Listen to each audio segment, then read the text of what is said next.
Last year, I asked out a woman I liked, knowing full well that my social ineptitude stands out like a clown in World War II.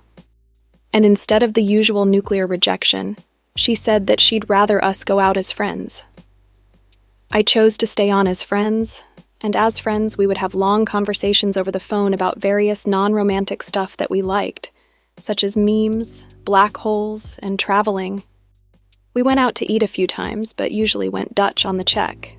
If I did any handy or heavy work for her, like installing an air conditioner, she'd cover our next dinner as payment. She's never paid me with actual money. So damn cheap. While I appreciated her, looking back, the friendship felt very one-sided.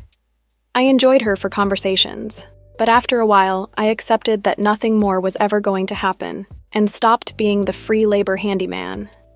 Nothing is free, and my handyman services aren't worth less than one entree at a mid-tier restaurant, whether as a stranger or a friend. 2 weeks later, though, she ended up finding someone else, a guy with more muscle mass than me, to do stuff for her.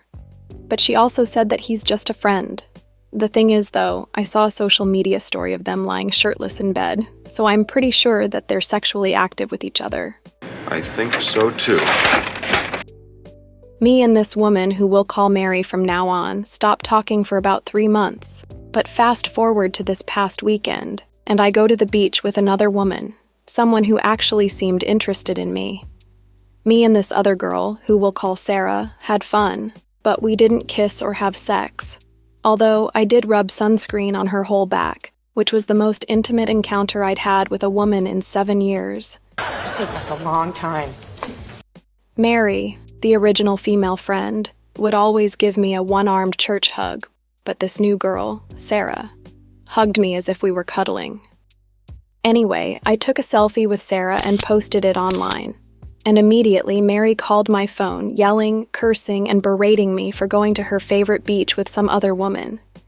She used harsher words than that, but I won't repeat them here. And she even went as far as to threaten to throw a rock through my window before I got home. Usually when I get confronted like that, I cave and apologize a million times. But I was blue-balled, and that had me frustrated, angry, and stone-hearted. I said to Mary, "Have your new friend take you." Then I hung up. Was I the asshole for that? I called my neighbor across the street and asked him to turn on his camera just in case.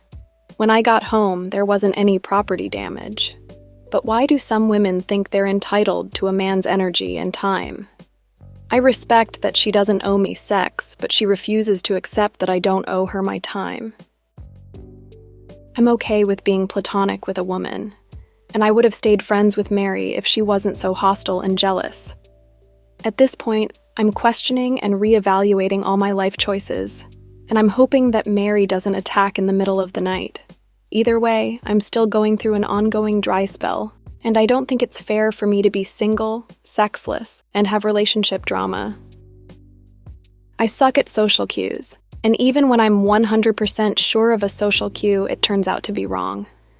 Therefore, I have this crippling fear that even though Sarah is flirty, bubbly, and affectionate, I would get accused of harassment if I initiated anything.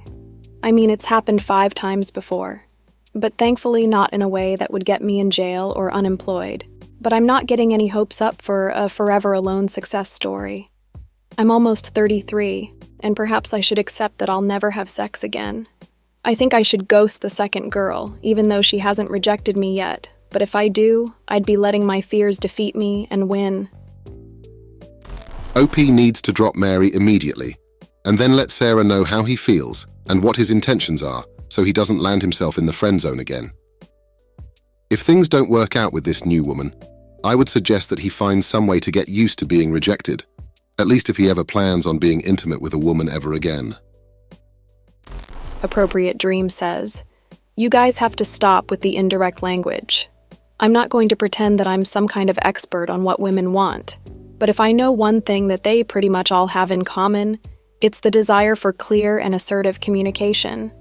This means that you need to cut out terms like hang out, chill, and meet up, and replace them all with date. Be obvious about what you want. As far as initiating things, while you do need to do this, there's a proper way, and then there are the ways that end with you in jail.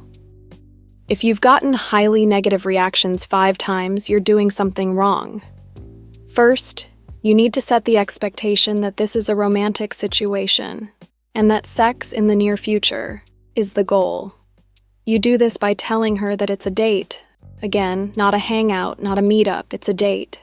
Because everyone knows what a date is. Then you escalate slowly, and while checking in with the girl, both verbally and non-verbally, watch her body language and ask yourself, is she responding? Is she leaning into me, returning touch and responding well, verbally? Break the touch barrier early by giving her a hug and a kiss on the cheek.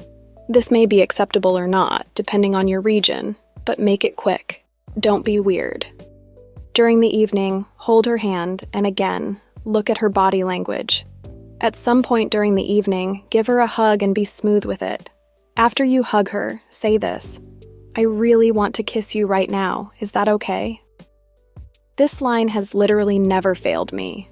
It creates a good trust bond and will make her feel safe around you, and will pretty much immediately let you know where she stands. If she rejects your advances, be respectful and move on to the next one. While the advice from this Redditor isn't bad, personally, I'd advise against asking for the kiss, and instead suggest that OP learn how to read the room to see how she responds to his advances. I hope you enjoyed this episode of Coffee and Popcorn, and I can't wait to see you on the next one.